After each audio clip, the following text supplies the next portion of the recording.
Peptic ulcer ప్రివెన్షన్‌కి first thing ఏంటి అనంటే, first దాని కాజిటివ్ ఫ్యాక్టర్స్‌ని ట్రీట్ చేసుకోవాలి. అంటే ట్రీట్ కాదు, ప్రివెంట్ చేసుకోవాలంటే మనకిప్పుడు దాని కాజిటివ్ ఫ్యాక్టర్స్ ఏంటో మనకు తెలుసు. ఫస్ట్ థింగ్ ఏంటి? H pylori infection. సో, ఒకవేళ మీకు హెచ్ పైలోరీ ఇన్ఫెక్షన్ గనుక ఉంటే దాని ట్రీట్మెంట్ తీసుకోవాలి. ఇది కాకుండా ఫుడ్‌లో మనం ఎటువంటి చేంజెస్ చేసుకోవాలి. ఆల్కహాల్ అండ్ స్మోకింగ్ అనేవి పెప్టిక్ అల్సర్‌ని ఇంక్రీజ్ చేసే ఛాన్సెస్ ఉంటాయి. ఆల్రెడీ ఇన్ఫెక్షన్ ఉన్న వాళ్ళలో ఈ ఆల్కహాల్ స్మోకింగ్ అనేది పెప్టిక్ అల్సర్ కాజ్ చేయడానికి ఎక్కువ ఛాన్సెస్ ఉంటాయి. సో, ఆల్కహాల్ స్మోకింగ్ అనేది అవాయిడ్ చేసుకోవాలి. ఇవి కాకుండా నొప్పుల టాబ్లెట్స్, స్టీరాయిడ్స్ అనేవి ఎక్కువ కాలం, ఎక్కువ రోజులు వాడకూడదు. సో, అవి వాడినప్పుడు ఖచ్చితంగా డాక్టర్ సలహా తీసుకొని ఎంతవరకు వాడుకోవాలో అంతవరకే వాడుకోవాలి, కానీ ఇష్టం వచ్చినట్లు ఈ నొప్పుల టాబ్లెట్స్‌ని, స్టీరాయిడ్స్‌ని వాడకూడదు.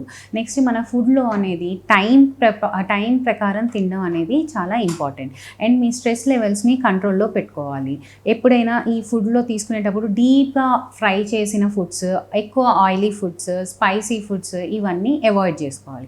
ఇవన్నీ అవాయిడ్ చేసుకుంటూ proper food and proper hygiene maintain చేసి మనం టైమ్లీ ఫుడ్ తీసుకుని ఈ ఆల్కహాల్ అండ్ స్మోకింగ్‌ని అవాయిడ్ చేసుకుంటే మనం ఈ పెప్టిక్ అల్సర్ డిసీజ్‌ని నియంత్రించవచ్చు.